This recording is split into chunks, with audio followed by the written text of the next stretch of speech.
This show is intended for all audiences, but some content may not be suitable for all listeners. Listener caution is advised.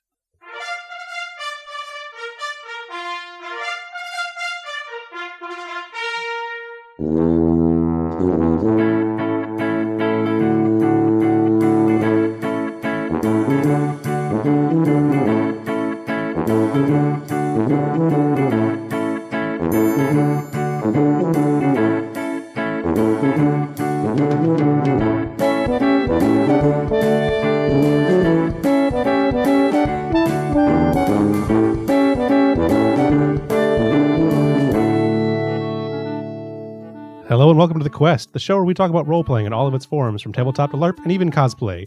This is where we offer tips and tricks to role-players, new and old, hero or GM, and where we share our passion for role-playing and collaborative storytelling with you.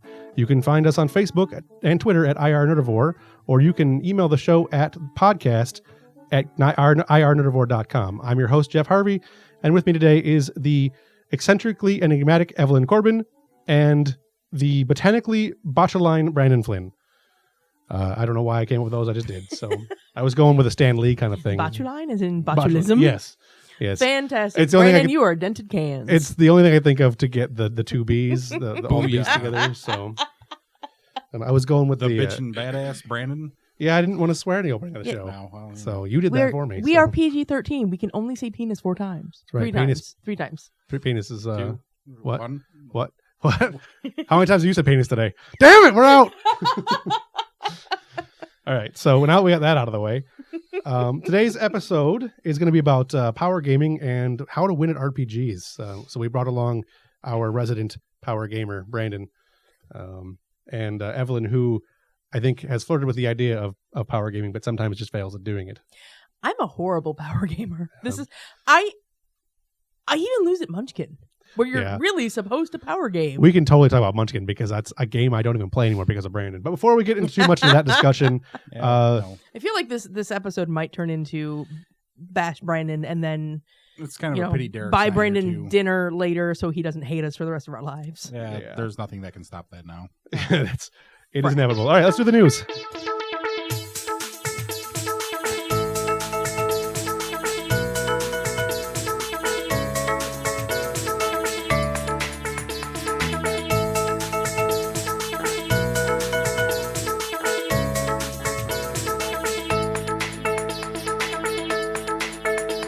You can seriously couch patch to anything.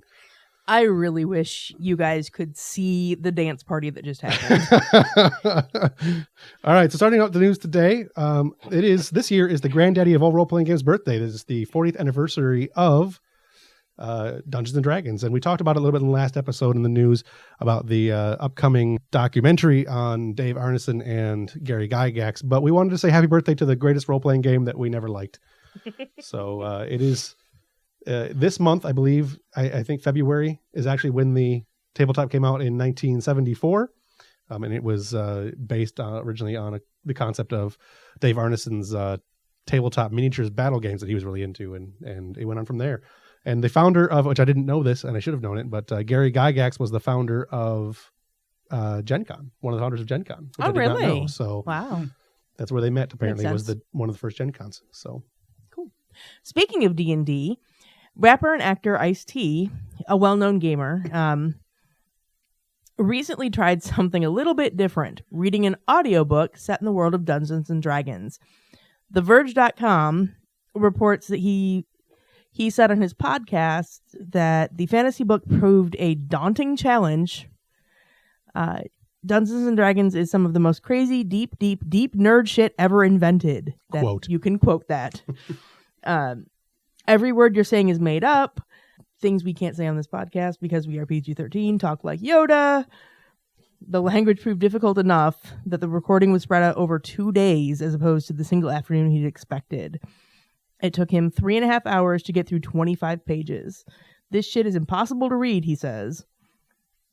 We don't know which book he was reading or when it's coming out, but the other fairly entertaining quote is, considering the way music is right now, you're better off listening to a book. Yeah. Well, he's not wrong.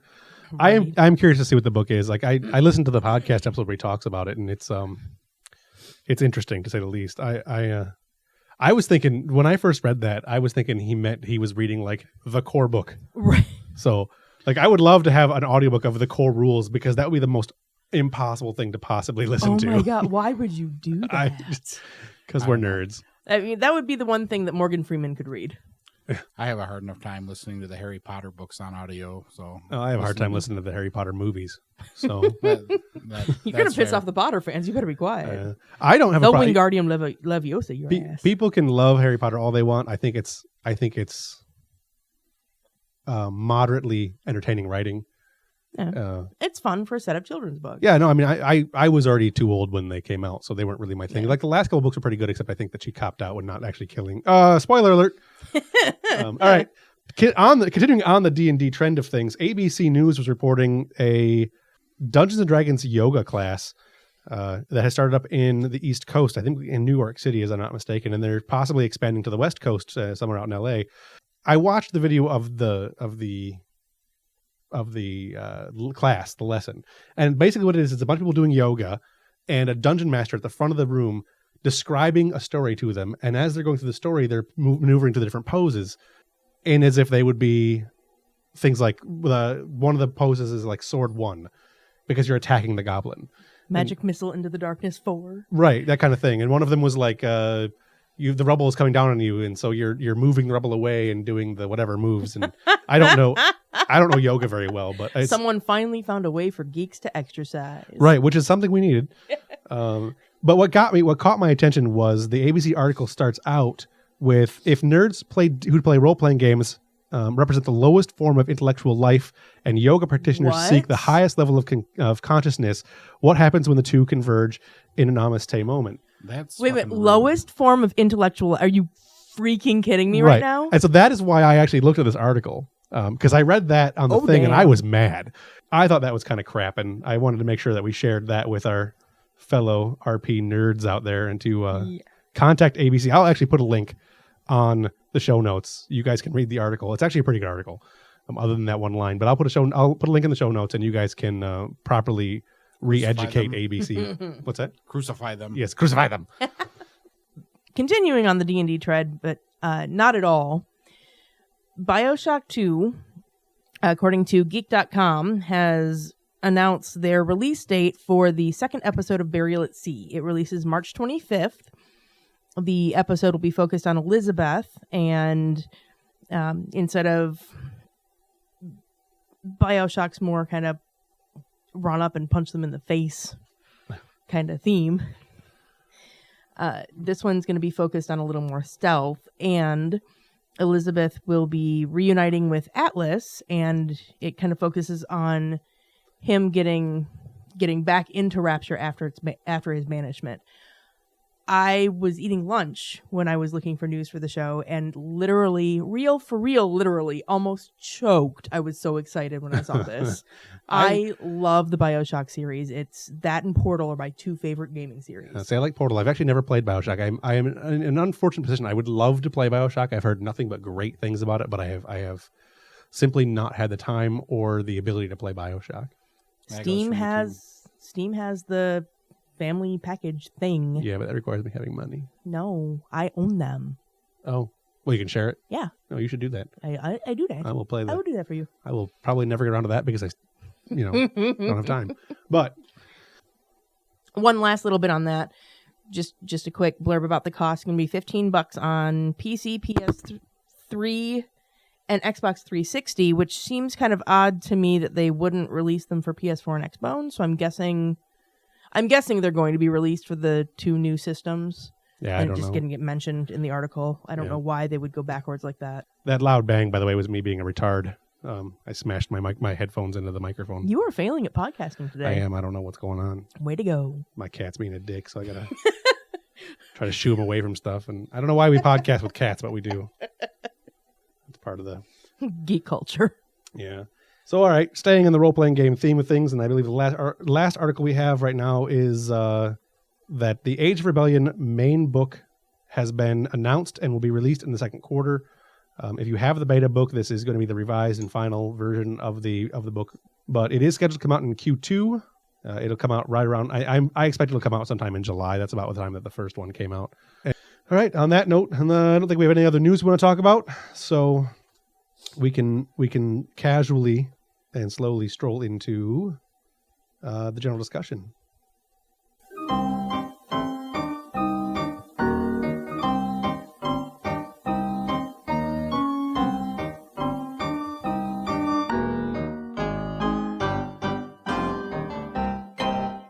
The first thing I want to start off with is how do you win at RPGs? Having fun. I agree. Well, as evidenced by our Star Wars session the other night, apparently you win by being the last one left alive. That works too sometimes. If you're doing it right, if the GM is doing it right anyway. I don't know. There's a lot of people who feel that it's a game, so there has to be a winner or a loser and that kind of thing. And while that is not necessarily proper for the narrative of role-playing games, it happens a lot in LARPs and it happens a lot in tabletops where people try to win. Obviously, we all agree, at least at this table, that winning is not really the option and not really the intent of role-playing games. Yet people still power game.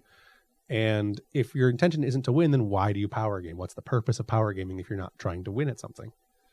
I think really the purpose of power gaming goes back to the psychology of it all. I mean, most people get into role-playing because they feel inadequate or inferior in their real lives, so they get into it to escape. And then they wind up either trying to marry Sue themselves, or they are now in a game with a bunch of other people who feel like losers in their own lives, and they are then competing to be the king of the losers. Right, the biggest loser. That's a different thing, though, right? Something like that. Yeah. So, Brandon, you are one of our resident power gamers, and I must admit that I have power gamed more than my fair share. That's one of the reasons I like being GM. It's basically the ultimate power game. What motivates your general? Well, it's kind of like what Evelyn said. I mean, not that I'm overly dissatisfied with my life outside of gaming, but I do like to game and have a different life that I'm involved in. And it is, why are you going to play this game to be, a hero and then just be mediocre? If you're going to play to be a hero, you should, play to be a hero. So whatever your hero is doing, you should be good at it. Great. Heroic. And that's why the power game. Right. Now, there are times when people power game that gets into a little bit of, in my opinion, a little ridiculousness, which is where you become essentially either too powerful for the game to handle properly or the storyteller to handle properly. That happens quite a bit. But... Or the other option the other thing that happens where you end up power gaming to the point where you're making other characters uninteresting in their story because they can't compete on the same level as the power gamer, but they become essentially unable to maintain that heroic level that you're talking about. Yeah. Well, it is a challenge, and one of the struggles with power gaming is trying to do it in a way where you don't completely overshadow all the other characters, trying to make it where you mesh, where yes, I'm completely spectacular at this thing, but I need the other players to help with this and this. Right. Trying to fill that niche role. Yeah. Do you think it's responsibility of each individual player, or do you think it's the GM's responsibility to maintain player interaction in such a way that they feel as everyone is being involved and if they don't have to power game? I think it's a little bit of both, because on the one hand, as a GM, you should be able to keep your players engaged, write an intriguing enough story that your players stay engaged in the game, they want to stay engaged in each other, and kind of police some of the foolishness that happens. But as a player, you should also be mature and responsible enough to kind of be able to police yourself and play by yourself. Play not by yourself. Yeah, that's what not play by yourself. There Right. we go. Well, and I actually said it right. By play by yourself, I mean be able to interact with the other characters on your own without the GM saying, okay, right, now you should do this. Right. Being able to play nice with others without being handheld through stuff. Right. Yeah. Right. I think that every combat has the potential of breaking down into a numbers game. And I think that level of power game, that type of power gaming is damaging to storytelling in general. Yeah. You start getting too worried about it's the reason I don't like D&D 4th edition. And really playing with minis at all. But you get into the point where it's like I measure out how many squares it is, and I know I can hit this many things, and if I do this and I move here and do that, and it's much less about the storytelling aspect of the combat and more about the numbers game of the combat. And I don't, Right. if you want to play that, that's fine. I love the X-Wing miniatures game, but let's play that and not Star Wars at that point, not a role-playing game. Street Fighter ends up, Yeah. the Street Fighter role-playing game is pretty much designed to be a card game. It should have been a card game. Well, they have cards for it. Right. And for those of you who don't know that game, you should definitely check it out and never play it. It's a White Wolf game, but it's the only White Wolf game I think I've ever seen that's really a power gaming game. You know, it was White Wolf. First off, I didn't know it exists because I Yeah. don't follow Street Fighter. Secondly, it just doesn't seem to fit in their wheelhouse. It's so not World of weird. Darkness, Well, yeah, I know, but but yeah, it's the same basic system. weird. With then there's the It's like cards. finding out McDonald's makes gourmet food. One of the games that power games to the point where of absurdity is Robotech. When you end up getting, especially when you add things like ninjas and super spies, and you've got 25 attacks per round, that kind of stuff, and it really slows the combat Yeah. down. Having too many optional rules that can be abused. If you're expecting that kind of thing, it's okay. But when, every pilot is also a master of one or two martial arts, Right, at least. then for that game, it's ridiculous. You Right. have so many attacks, which I think that's just what Palladium does, though, because Rifts is like that too. It is, but Robotech is not. It's not really the full on Rift system. Like it feels like it's compatible, but really, if you start breaking it down numbers wise, it's really not a Oh, yeah. compatible system. But Yeah. so when we made the mistakes early on in role playing, or not even really early on, but every time we've played Palladium games, we've allowed additional rules like that because they make sense. I want to be able to do all these cool things that they do in this anime. We want to have this anime feel Right. because we're playing an anime game. But it gets to the point of absurdity. It's really kind of ridiculous. But it doesn't compare in any at all to the king of all power gaming games. And I do mean the king of all power gaming games. And you might think I'm talking D&D 4th edition or even D&D Original 3. I'm talking about the Dragon Ball Z role-playing game. What do you expect from a game that invented the phrase "the power of 9,000" or powering up to 9,000 or the foolishness, Which is about how many dice you actually had to roll. It was based in the champion system, if I'm not mistaken. I believe it was champion system, and yeah, it was like the anime, pretty utterly ridiculous. Yeah. And not in an unawesome way. Right. Not Yeah. that I More- speak English well or anything at all, but It was ridiculous in the 9 episodes to power up for a spirit bomb way, and not the storyline is actually kind of good if you cut out half the crap yeah. way. I think what got me in that game was there's a line somewhere in one of the books that says that Superman is unquestionably badass, but the little bald kid Krillin could whoop the crap out of Superman pretty much with, all day, every day.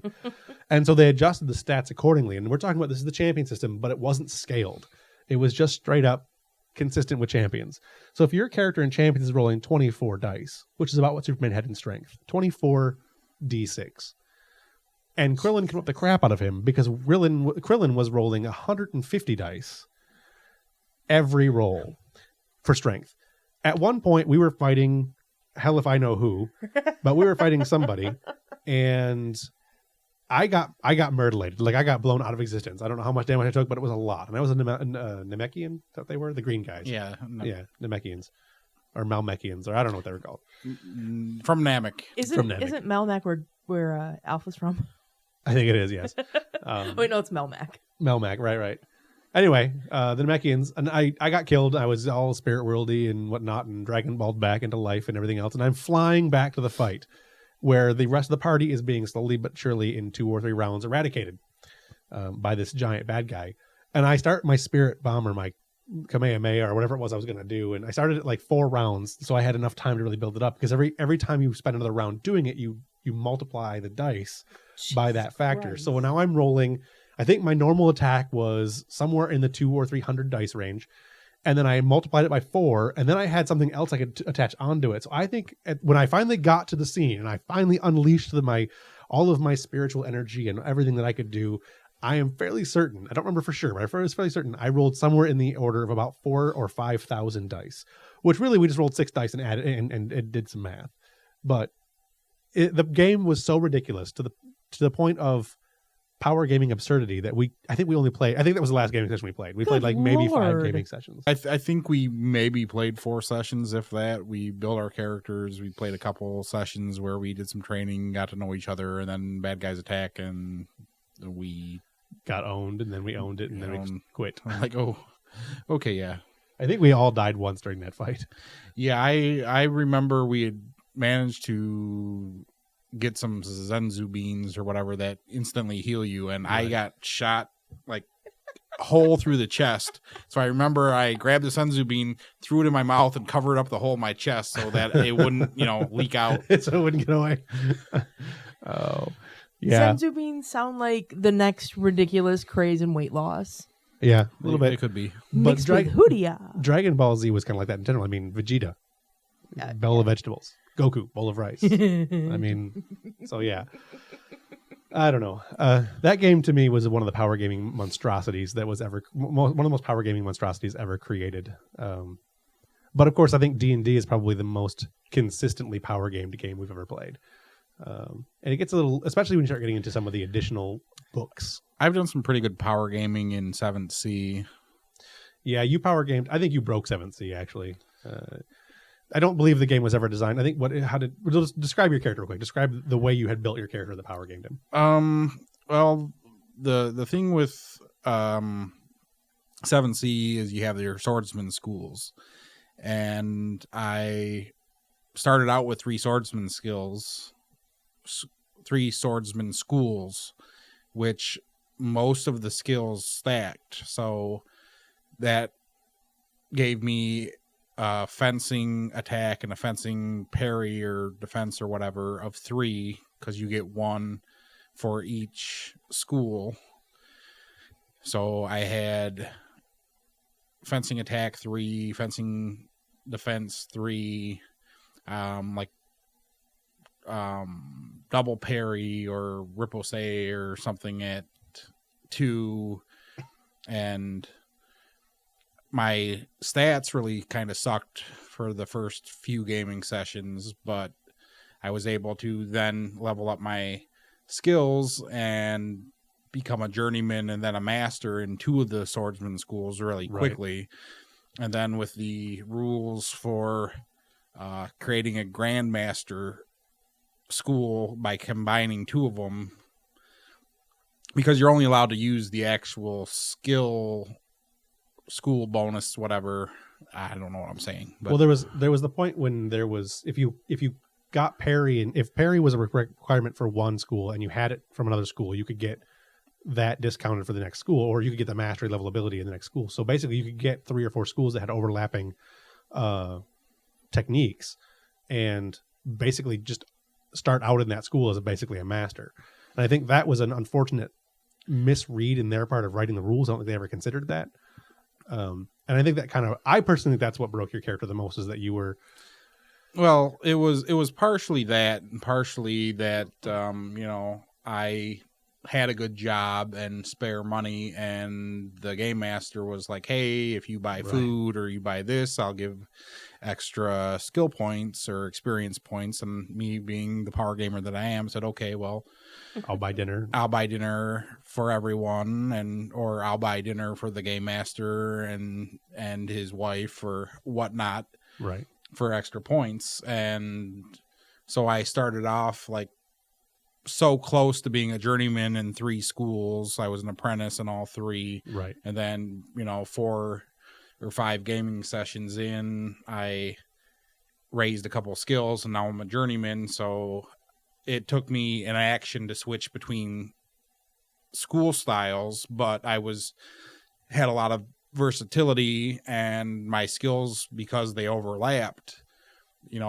my stats didn't have to be as high right away, right, to still be able to at least keep up with right. the other players. And then shortly after, I was able to not just keep up, but start to surpass the other players. And to Dave's credit, Dave's a good enough GM that I don't necessarily know that you threw the party out of balance overly. I don't think I overly did.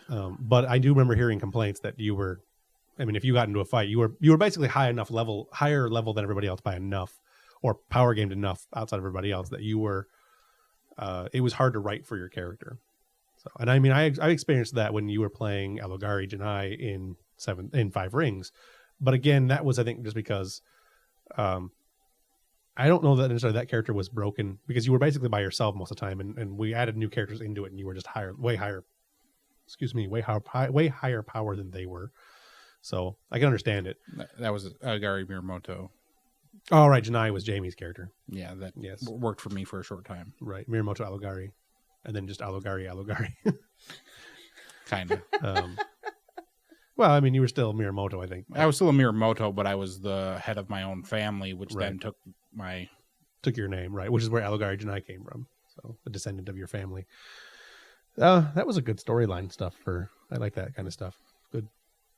There was a lot of bad in there, but there was a lot of good. There's good and bad in every role-playing game. Sometimes your GM is just, having a bad day.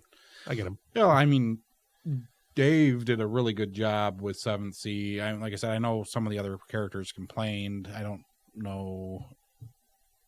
I think Jamie had a couple of complaints because he was like, I want to be the ultimate unschooled swordsman. So he had high levels of Panache attack, and defense, panache, agility, or whatnot. And I think he had some levels of like exploit weakness for certain schools, but he wasn't able to keep up with my character, which, my school skill in this case is being able to take out minions. So I get an extra 10 depending on my rank of this skill, right? Which 10 is taking out 2 additional brutes without having to make any more difficult rolls, right? And then you make a couple of raises to the rolls, and now I'm dropping 5 guys in a single attack, so as long as they're the brutes. That's essentially 2 different types of power gaming right there, in my opinion. That's Jamie was trying to power game in such a way that he didn't need to take the schools, and you were power gaming in such a way that you needed to take the schools. And I think it's a miscalculation on Jamie's part because the system wasn't designed for it.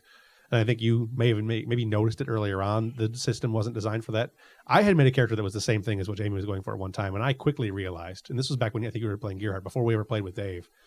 Like, I think I realized maybe 5 gaming sessions into having done that build that you will never be a significant factor in that storyline without the schools, because it's meant to have the schools. You're either meant to be a schooled swordsman or a sorcerer of some kind. And if you're not a sorcerer, or if you're not skilled in one of the swordsman schools, and using the swordsman school term loosely because a lot of them were for weapons such as axes or crossbows or guns or whatever, but you had to have a school of some kind to really be able to keep up. So Evelyn's been quiet for most of this episode because she's not really a power gamer. So let me ask you the question of, how do you as a player feel when you're watching someone else power game to the point where it's potentially affecting the story, or because you're not a power gamer and you have one power gamer in your party? How does it make you feel when me and Derek are power gaming so that you're next to useless in a fight in Star Wars? Or any game. With rare exception, I'm not generally bothered by the power gaming. There have been times where you're like, I'm going to do this thing, and I'm just like, okay. But it's not so much the power gamers get me, it's the cheesemongers. Okay. It's the, I want the biggest badass thing because I just want the biggest badass thing. Sure. Because they want to win. Yeah. And it's less the, hey, I think it would be cool if I do this, and more the, I will totally rule this party tonight if I do this. Right. I think, Brandon, you power game, but I don't think you power game in my experience in the games that we've played together. I don't think that you have ruined the story for me. Well, I try not to ruin the story for anyone. I won't say that I succeed all the time, but I try not to ruin the story for anyone else. So the idea of winning the power gaming, you're talking about cheesing, and we're talking about power gaming a lot, but there's other types of things that I still consider power gaming, but you can call them something else, like cheesing. In Kanar, it happens a lot. People cheese, but it's mostly out there. It's, fudging a rule here or there to get their way. And then you get people like, we've had players in our game who I won't mention, who have changed die rules. Or Brandon, I will talk about this one. Brandon, who It's hilarious to watch. We'll roll dice individually and then try to aim at the dice to knock them over to get different rolls. I will admit I do that. But it doesn't, like I'll hit a die and it'll flip over to something worse, or the die that I was hitting it with gets something equally as bad. So. Right. Yeah, it's funny. I find it most amusing when you hit a die that it's the wrong one. Like you got a 10 on one die and a 5 on the other, and you hit the one, it bounces into the one that was a 10 and turns them both into 2s. I mean, that's the kind of stuff that I live for when people do that, because for me, storytelling is about speed. It's not. I shouldn't say about speed. It's not about being fast. It's about being paced properly. Right. And I think that people who do those kind of die rolls can really slow it down. I try not to do that as much anymore, but I find myself, like, okay, no, I shouldn't be doing this. I should just roll the die. Like, okay, roll them all at once. And sometimes I don't mind it because it adds a lot of drama to it. Like it really does. If it's a really super important, I got to blow up the Death Star kind of roll.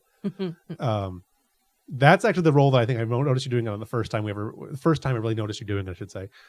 We were playing a game of D6 Star Wars, and you were flying the trench. Everything was going really well. Your co-pilot had been smoked. I think it was the pilot, pilot is right, because you were well, I don't know, maybe he wasn't totally dead. I think the droid was fucked up. The droid I think was a little messed up. The pilot, because I was the gunner, the pilot had been stunned, so he was basically just managing to keep the Y-wing from smashing into the trench itself. Yeah. But you ended up firing, and you rolled a lot of dice. You spent all your force points and character points and everything else, all within the rules, to not overly broken character.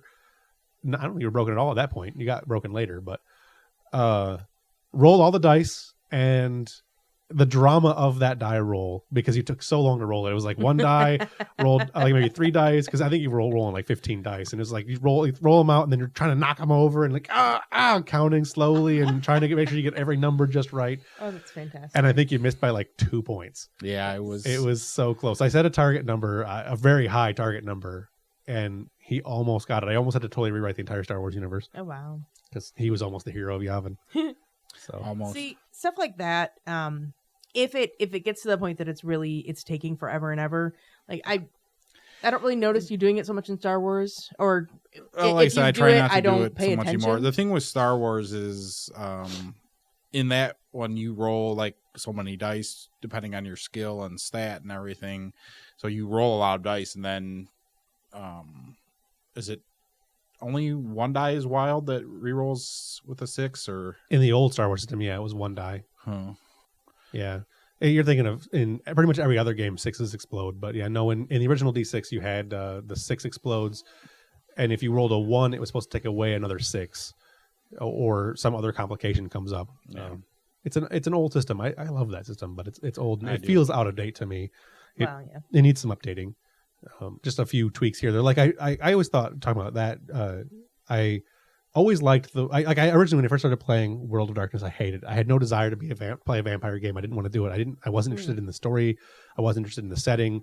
I didn't want to learn a new system, but I got into it. I started playing it. I really liked it. And I really liked the WOD system until I saw the new WOD system, which is so much better than the old WOD system. Now, don't get me wrong. I like the old setting better, but the new system is so much better. Yeah. The new system is a lot better. The old setting was better in my ever so humble opinion. Yeah.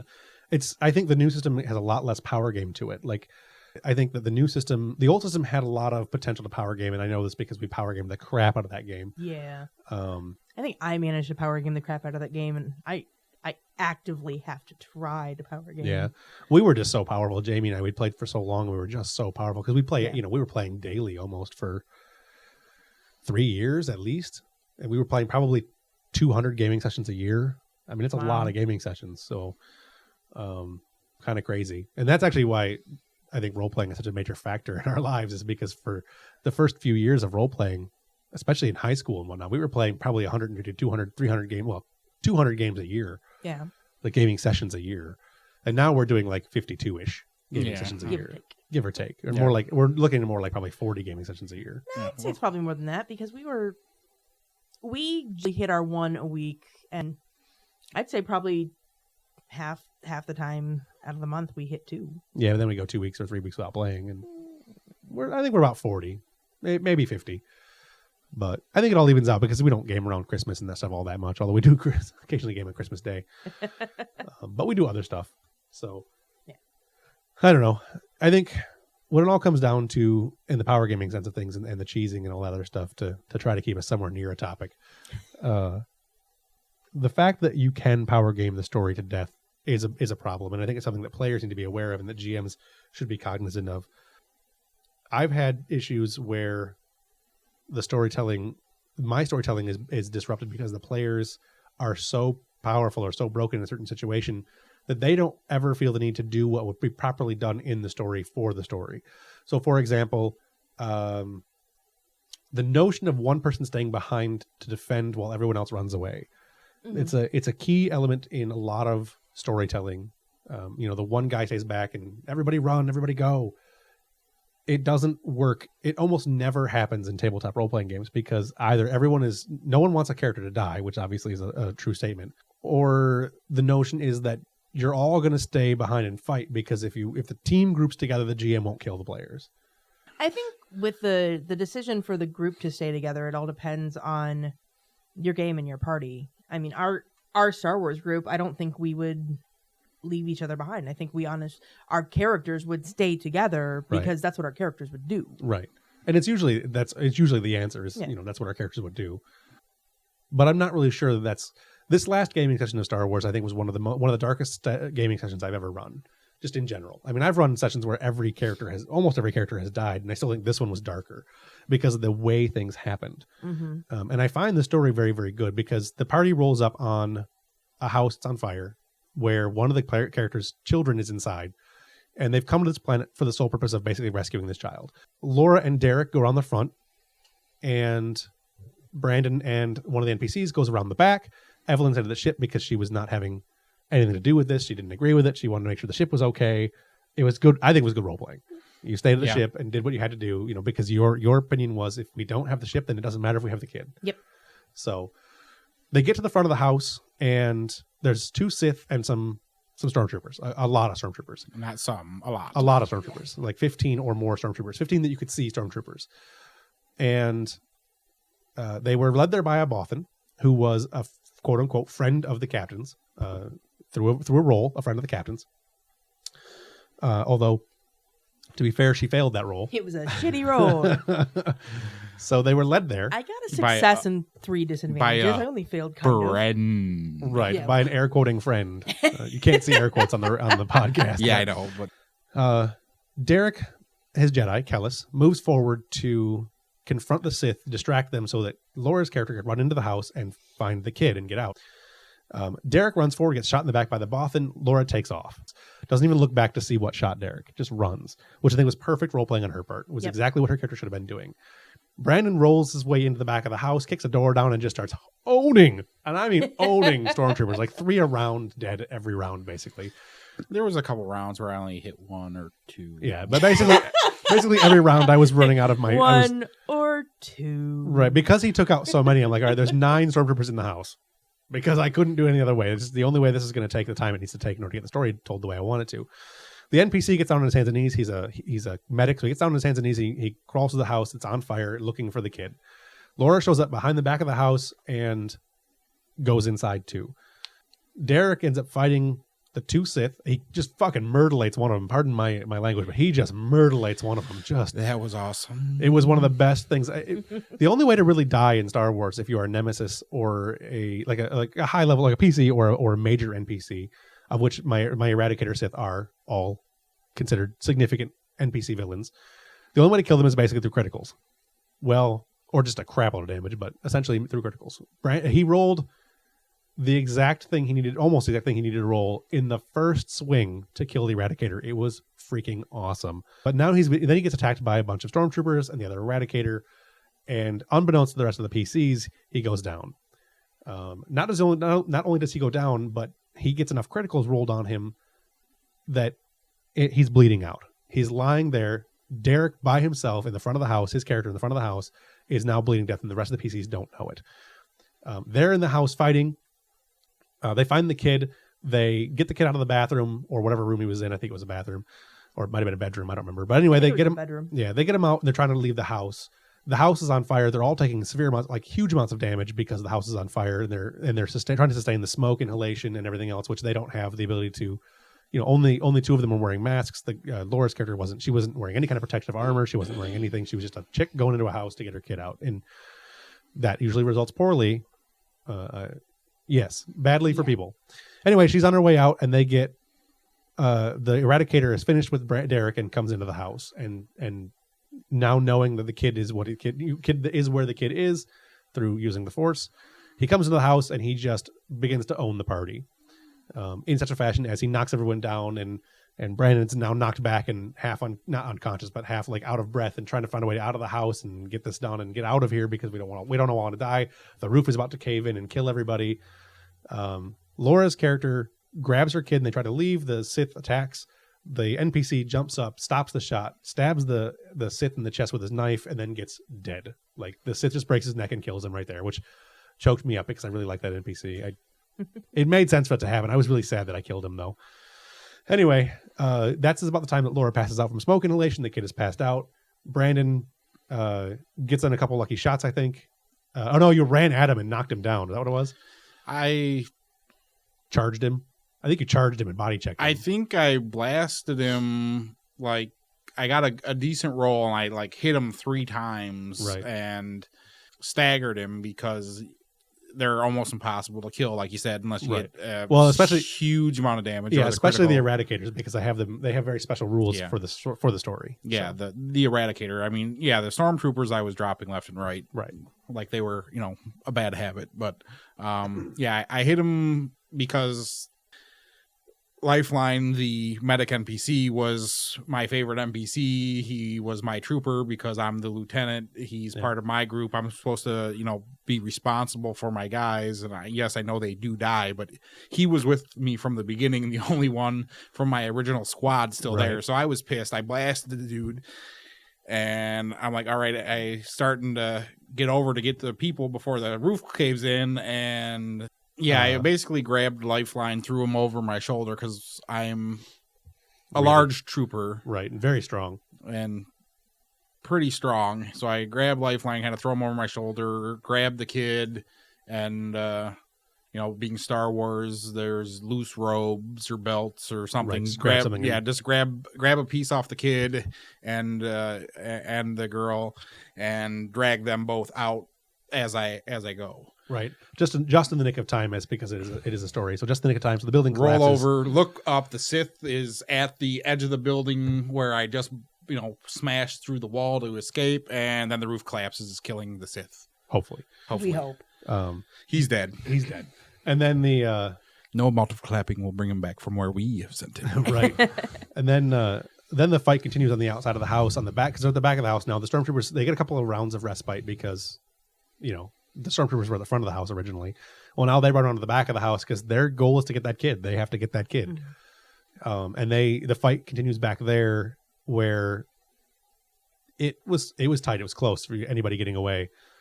Finally, Rhea, Evelyn's character, gets an intercom call gets a call on the ship on the headphones by Brandon. She comes flying in to save the day. A firefight in the back alley ensues, and they manage to eventually get away. But Brandon gets everyone back on the ship and then stays behind because he's going to go out front and try to find Kellis.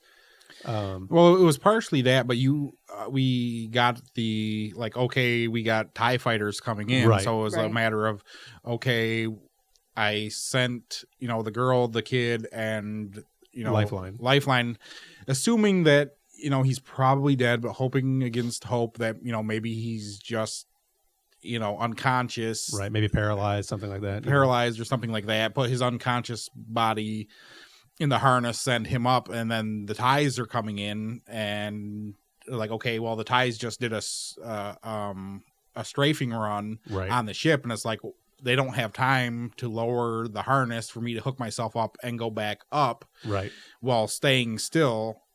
Right. So they got to go.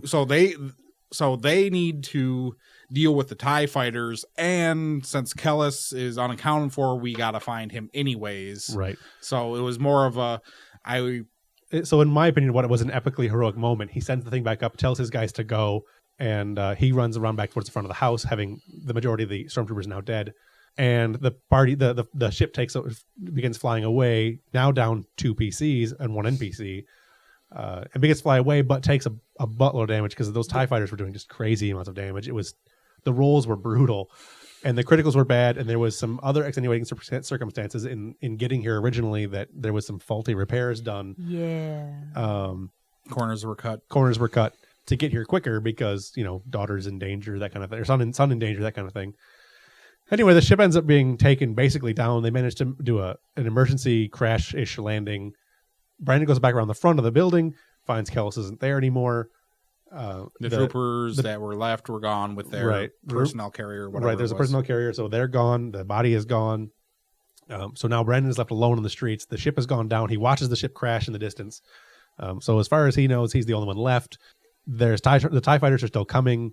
The ship has crashed. Now TIE fighters are looking around for survivors. They're flying around in their basic search patterns, looking around. And the party is trying to heal themselves. They find out Lifeline is actually dead. And the child and the Laura's character wake up.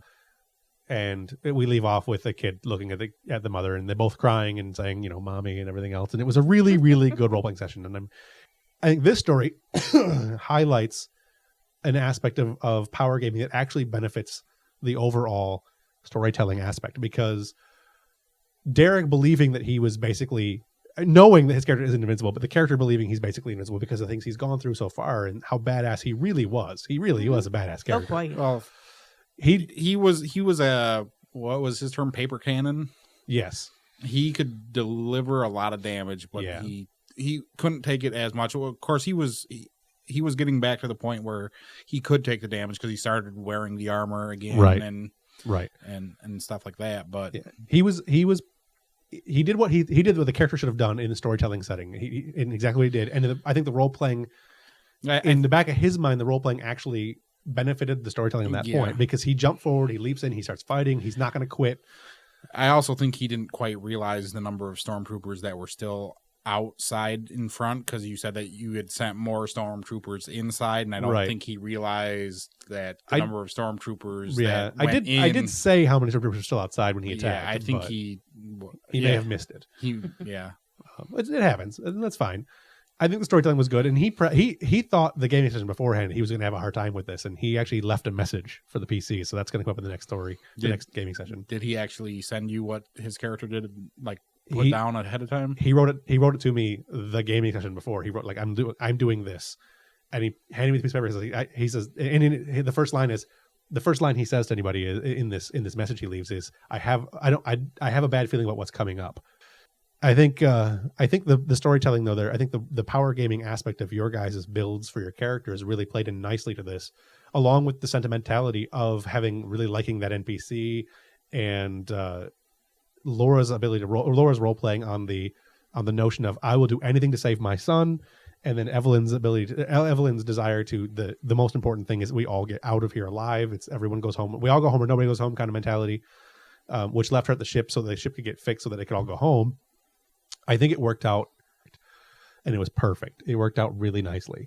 Next gaming session has the potential to be really, really bad, because depending on the sentimentality of the moment and how much is lost in the week since we played, this could either become a disaster for the PCs, or it could be some of the best role-playing we've ever had.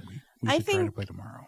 I think that it's going to be a disaster for the PCs, and it's going to be one of the best role-playing sessions we've ever had. Maybe. I hope so. I've got some shit that I'm holding on to. As I said on the Facebook, Laura had posted a couple days after our session, because she was still depressed. And she said, "I'm really depressed. Is this normal?" And we all kind of chimed in with our opinions. And as I said there, I'm trying really hard not to delve too deeply into the emotions right now, because Rhea doesn't know about Kellis. Right. Well, none of us know for sure about Kellis, just that he's not. He's not there. Yeah. You don't know you're not really sure what the deal with Mal is. You don't know what the deal with Kellis is. All you know is that Lifeline is dead, and your ship is fucked up. Yes. Probably destroyed. Possibly salvageable. Scrap metal, most likely, but yeah.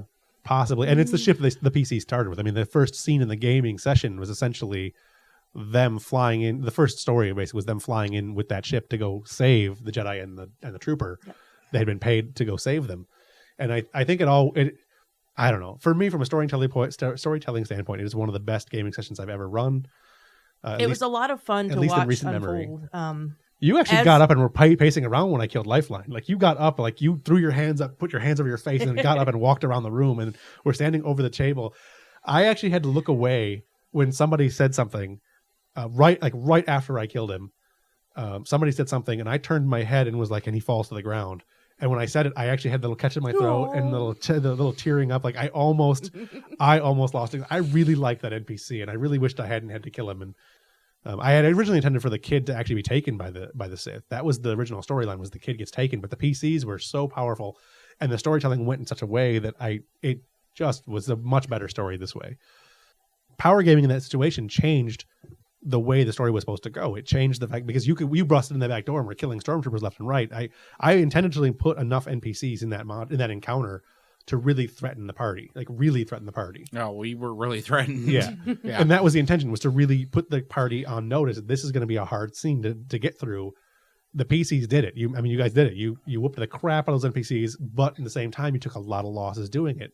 But the power gaming of you being able to kill 3 NPCs around, and his Kellis's ability to force leap like 2 miles or however, I don't know, it was a long way. It was like 3 range categories he managed to make a roll for, which was fantastic because he always fails his rolls anyway. But this time he succeeded in his roll. It was a good story. He leaps in, he does his attack, and he manages to kill a guy in 1 hit, which is fantastic. That kind of stuff really altered the way the story was written in my mind, and I think it altered it for the better. So power gaming isn't always necessarily a bad thing. Right. I think I would say that power gaming really is like anything else in moderation. In moderation, in the right hands. Yeah. It's like anything else. Too much of it is a bad thing, or if it's not checked, one of the things for a good game master is to, look and see, is this going to start to become unbalancing, and talk to the character or the player, aside, and say, hey, I've got this and this planned. Your character is starting to break the rules, not necessarily the actual rules, but beginning to break the spirit of the game. Spirit of the game. Not just that, though. Every game has a sweet spot. Every RPG has a sweet spot. Yeah, that's true. And once you're in the sweet spot, the storytelling is really, really good, because you're going to fail at some of your roles, you're going to succeed at some of them, and the tension can really be built because you don't really know. More likely than not, you're going to succeed, but every now and then you're going to get that failure, and that failure is going to change the way the story goes. That sweet spot is like roughly in D&D, it's like between 5th and 9th level. I think you guys are in it right now in the Star Wars game. Progression outside of that, or progression beyond the normal ability to get that normal sweet spot area, can be broken. It does break the game. Like it's hard to run a game for 15th level NPC or 15th level PCs in D&D. It gets hard. And it's even harder for 20th level. It's almost impossible, in my opinion, to run them for epic level gamers, unless you're into the D&D style of stuff where you're fighting dragons every couple of gaming sessions, kind of stuff. So I think that's where that comes from. As long as you're, it all comes back to who's in the right hands. I think our group is well experienced enough that the power gaming isn't that big a deal anymore. But there are new gamers who don't understand, or new GMs, more importantly, who don't understand it and don't know how to deal with it, and it becomes a major problem. It was something that we want to talk about in one of the later episodes. We've got a couple of brand new GMs who are dealing with a couple of unknown power gamers. They don't really think of themselves as power gamers, and the party doesn't really think of them as. But when I hear the story, all I'm thinking is that person's a power gamer, and they're not power gaming properly. Now, I know who you're talking about. I bet you do too. One of the things that Brandon said years and years ago when he was confronted with his power gaming addiction was because he wouldn't put a lot of points into the skills, like role playing skills. You would put a lot of points into your combat skills, and the line you said was, "I can role play my deficiencies, my stat deficiencies," which is absolutely correct. You can. It all comes back to understanding your GM, understanding your players, which is something we talked about in the first season. So go back and listen to that episode, which I don't know what it is. On that note, we're reaching the end of our time allotment. So do you guys have anything else you want to add on the power gaming or winning RPGs comments? To win is to have fun. And to have fun, everyone should be having it. So if you're power gaming, try to keep yourself in check in such a way that it is not going to be out overbalancing for the rest of the group. And if your game master talks to you, try to work with him in the best way possible to have fun for everyone. I completely agree. Yeah, I agree with that as well. And don't be offended if someone tells you, hey, you're being kind of power gamey, you're being a little cheesy. You know, if they say being cheesy, if you're actually being cheesy, then you know you've got other problems. Right. I'm not going to be offended if someone says, "Hey, you're being overly power gamey," because I'm taking that as a compliment. Like, hey, all right, I did what I was trying to do. I just Right. got to hold myself in check because I am becoming the ultimate badass, like I wanted. So now I can, you know, You're unbalancing the story. now what I'll try to do is, you know, work on some of these other skills that I wanted to raise up, but haven't because I wanted to, you know, Achieve this goal. to achieve this goal. To get the practical skills, and that's kind of the. I guess it's where I have trouble power gaming, because in order to paper munch a character, you're looking at the practical skills. You know, my combat skills, my or my stealth or what have you, depending on the character you're playing, and munching those.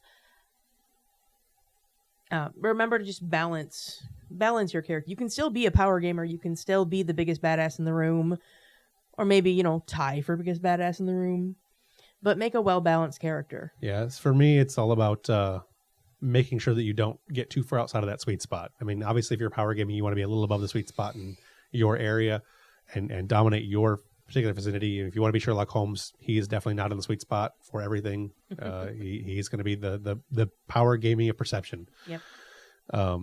But unless you're watching the Robert Downey Jr. version, he's not that great of a fighter. So that's what we've got Watson for, who is, he's got some points of perception. He's pretty good, but he's a fighter more than Sherlock. So make sure that when you're power gaming, and everyone does it to some extent or another, whether they know it or not, or they intend to do it or not. You find your niche and you want to fill your niche and you want to be the best at your niche so that the party relies on you. When you're doing that, just make sure that you're not breaking the storytelling and you're not taking somebody else's ability to play their character away from them. So that's, to me, that I think is the most important thing, the most important things. And again, have fun. I mean, it's all about having fun. Role-playing games are about having fun. If you're not having fun, why are you playing it? Exactly. And on that, I think if I can figure out how to use my computer again, we will call it a night for this show. You can find this show on iTunes. We are actually, this show is on iTunes, back on iTunes now. You can also find it on the web at www.irnerdivore.com/thequest. You can also find us on Facebook and Twitter at irnerdivore. Beyond that, keep your dice rolling and have fun. And so long, Frank. Thanks so long, and thanks for all the fish. Can't use my words.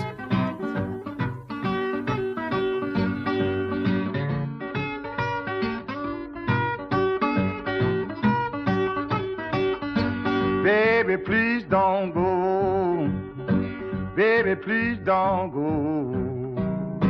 Baby, please don't go back to New Orleans. You know it hurts me so.